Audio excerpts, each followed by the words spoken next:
Okay, welcome to my channel, Warriors. I think that's the name I'm going to name you guys, my Warriors. So, this is my first story time about how I got lupus and how it's been for me. So, I got lupus in 2003.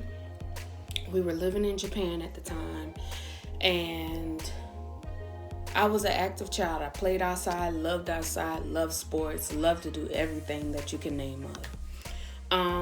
Then one day, I loved to go to school and everything.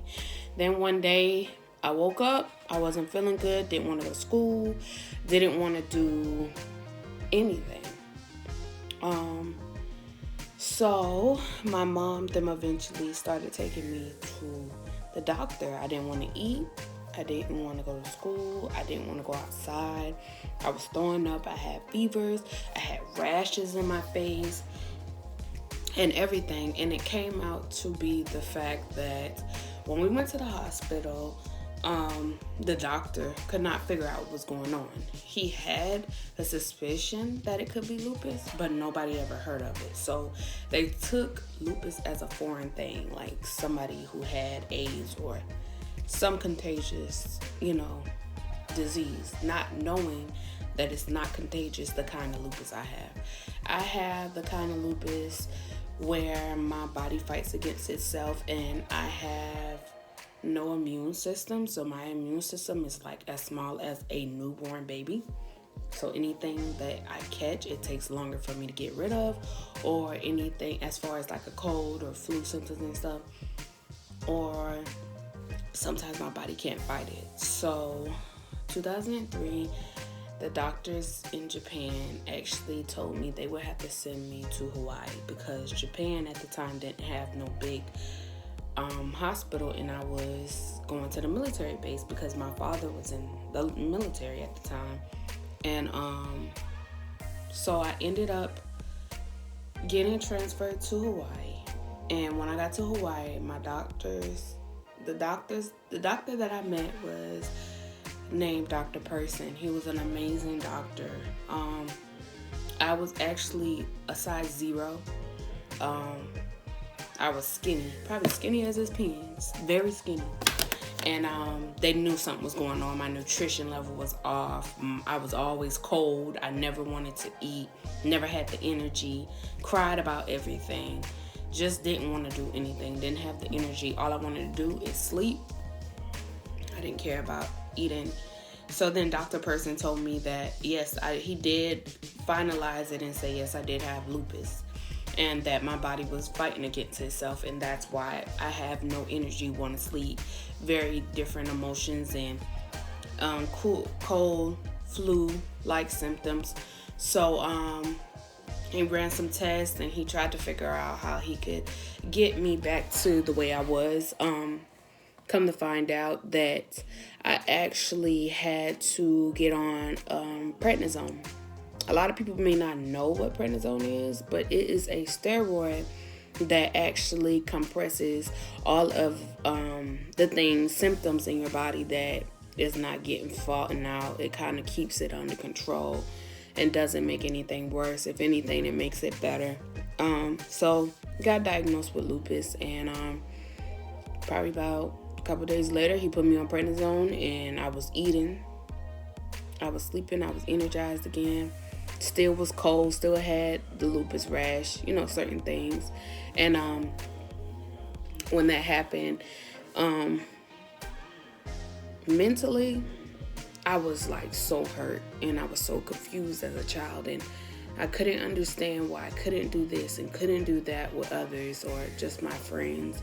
I couldn't understand why I was so cold. I couldn't understand what I could have done, or if it was anything I could have done different. I was really upset and sad about the situation, so it bothered me a lot.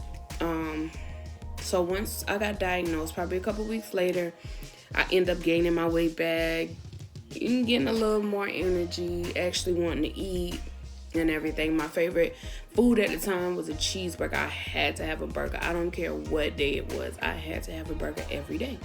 So in the midst of all of that, I actually got a call from my father, and he told me that we would be stationed in Texas, San Antonio, Texas, because that's where his orders were at the time.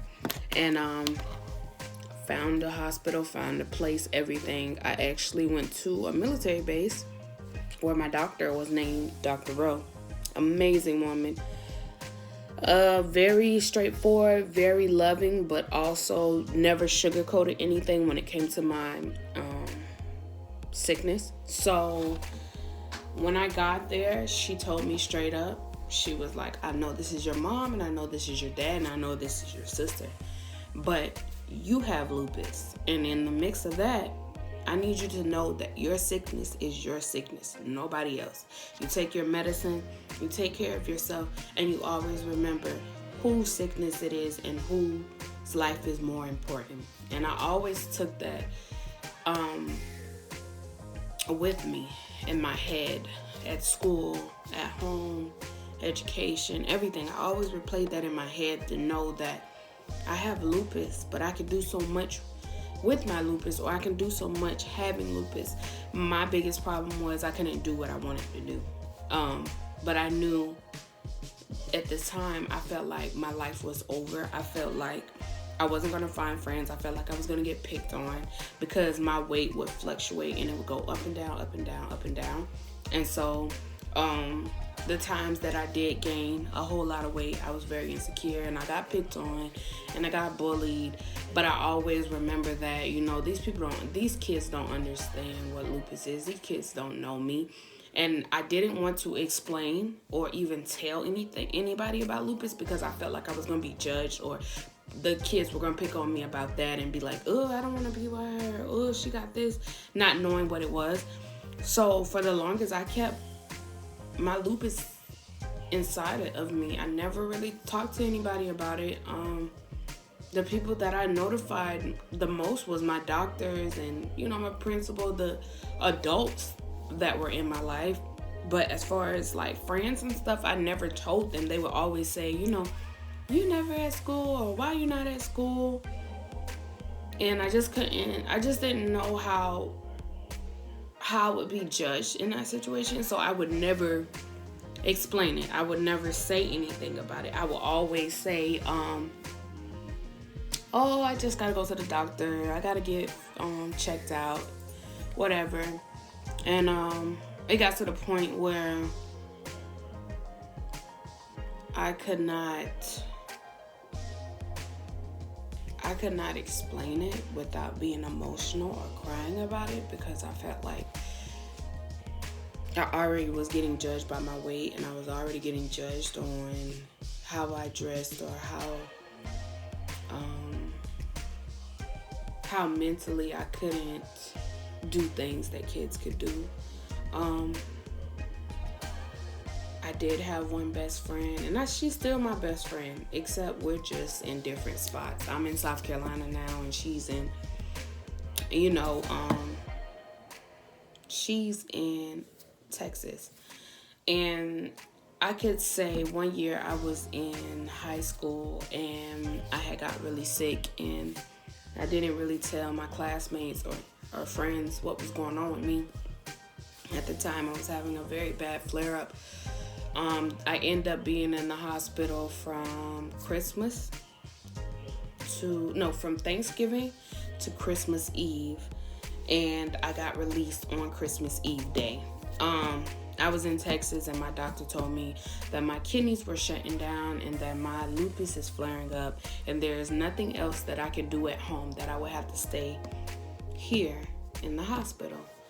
Come to find out, my kidney failed, and they told me that I would have to be on dialysis.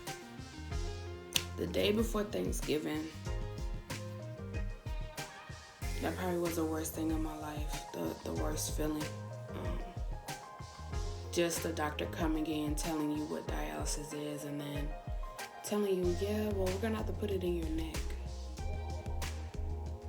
And at the time, I was only like 13, 14, maybe 15. Hearing about that, and just hearing the fact that a needle or something is gonna be in your neck, and that is because of your kidney shutting down. It's very hard to adjust to, or just to know that it's okay. After surgery, waking up to see something sticking out of my neck was the most traumatizing thing in my life, because I felt like I gotta walk around like this junk hurts, I gotta always go to dialysis. Don't even know what dialysis is, I don't even know what it's doing, but it's gonna make me feel better. That's all I could say in my head and know. My diet had changed. I couldn't eat or sleep the way I wanted to in the hospital. I was constantly getting stuck by needles. I was constantly in pain, in a lot of pain, and it just impacted my life differently. When I finally was able to go home, after my best friend had been there a couple days staying with me, my mom and dad, my sister, coming back and forth, I eventually was able to go home, but was not able to finish my 10th grade year with my friends at school.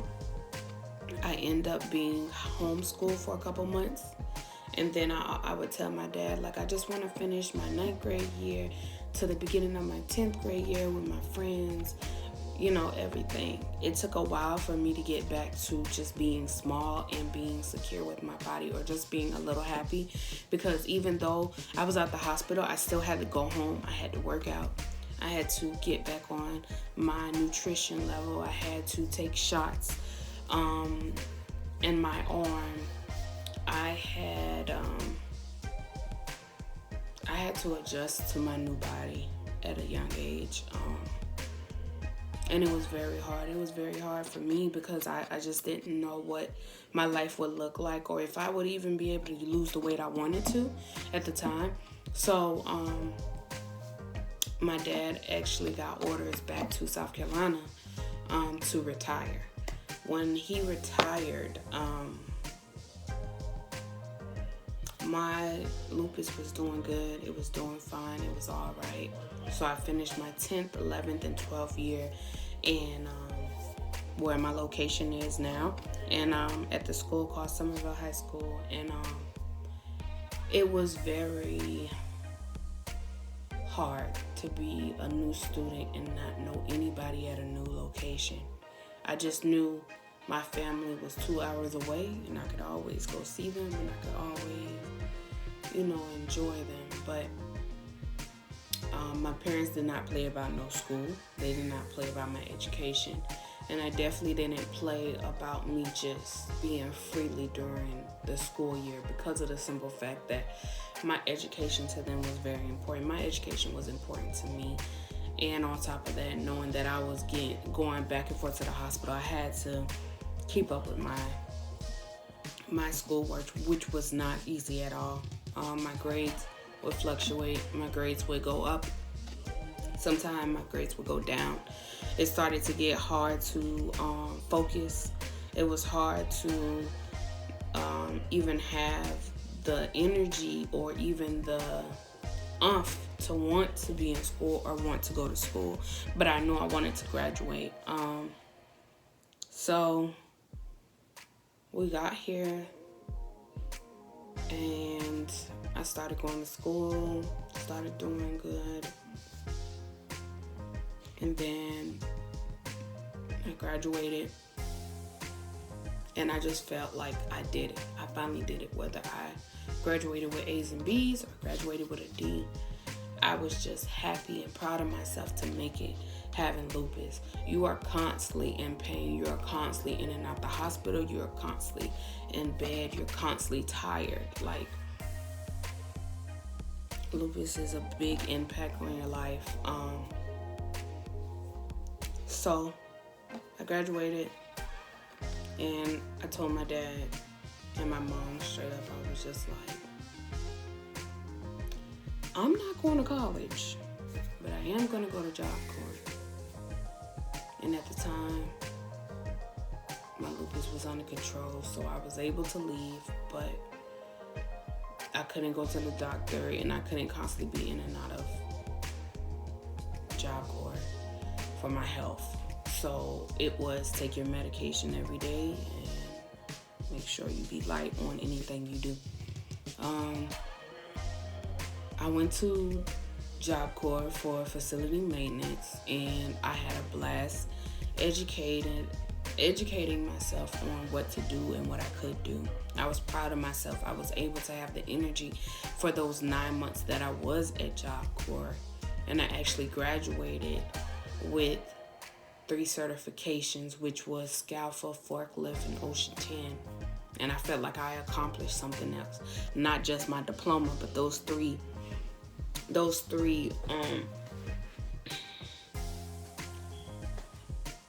things I could get into. I knew once I left Job Corps, I would be able to get a job in those 3 certifications. I was so happy that I did my certifications. In the mix of that, I also felt like this is my second chance of life. Well, at the time, I thought it was my second chance of life. And came back home, and my best friend that I was friends with for 4 years, I actually ended up being in a relationship with him. And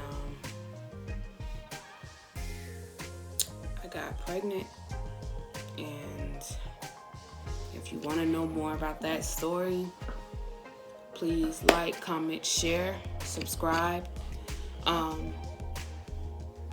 And I'll see you next time.